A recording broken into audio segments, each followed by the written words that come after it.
It's a joy and honour to be with you all today, even as I mourn that we cannot gather together physically. My name's Tim Macready. I'm from Sydney, Australia, and I've spent the last 15 years as the Chief Investment Officer of a Christian pension fund.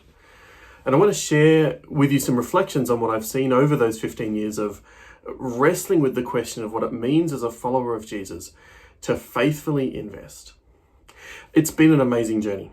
What I've seen at Christian Super as we have sought to invest the assets of nearly 30,000 Australians is that through God's grace, we've been able to design and implement excellent and redemptive investment portfolios that deeply integrate our faith.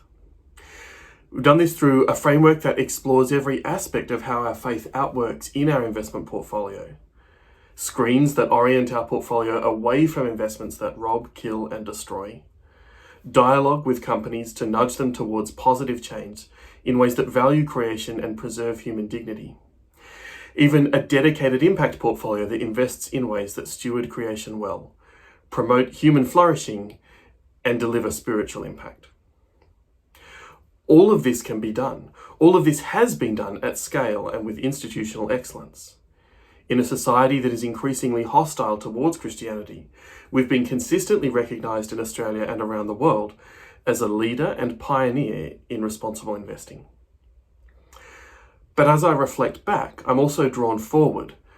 4 years ago, we launched Bright Light out of Christian Super, and I'm at a personal transition point where I'm leaving Christian Super in order to focus solely on Bright Light's work of walking alongside a much broader pool of investors on both sides of the Pacific to explore strategies and implement values-aligned, faith-driven investment portfolios. Whether that's through advice, research, due diligence, OCIO models, whatever it takes to equip Christian investors to listen to the call of Christ and outwork that in their portfolio. This movement is growing. It's not just a few organisations like Christian Super embracing this approach. We've been seeing increasing interest from secular investors in impact and responsible investing in Australia and around the world, and that's encouraging. But what truly delights me is seeing Christ followers stepping into faith-driven investment strategies. And something is happening. A movement to integrate faith and investment in a way that hasn't been done before. See, I think we've only just begun to scratch the surface of what we as Christians can do with our investment portfolios, to reflect our values, to invest for the good of our communities and for the delight of the King. Not just because there are hundreds of billions of dollars that could be invested in this way, but because we've only just started to explore strategies that align our faith with our portfolios. There are endless opportunities to express the creativity of our God in the way that we invest. Faith-driven investing is growing outside the sphere of simply screening out negative behaviours and allocating a small part of a portfolio to faith-led businesses.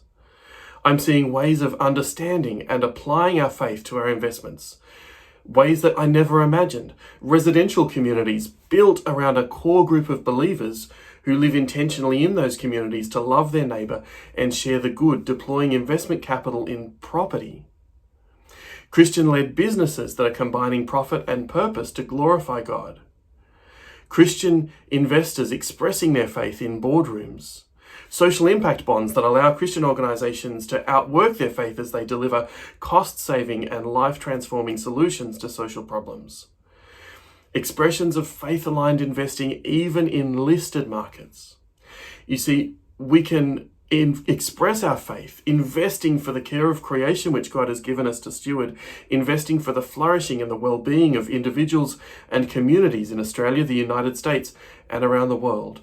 And increasingly we can invest for the spread of the good news of the gospel. I'm excited by everything that's going on. I hope you are as well. I'm excited by the opportunity to walk with each other, to learn from each other, to be challenged by each other, to try and test new ways of investing faithfully. I'm excited by what I see God doing through the faith-driven investing movement and through investors who are seeking to honour Him with their portfolios.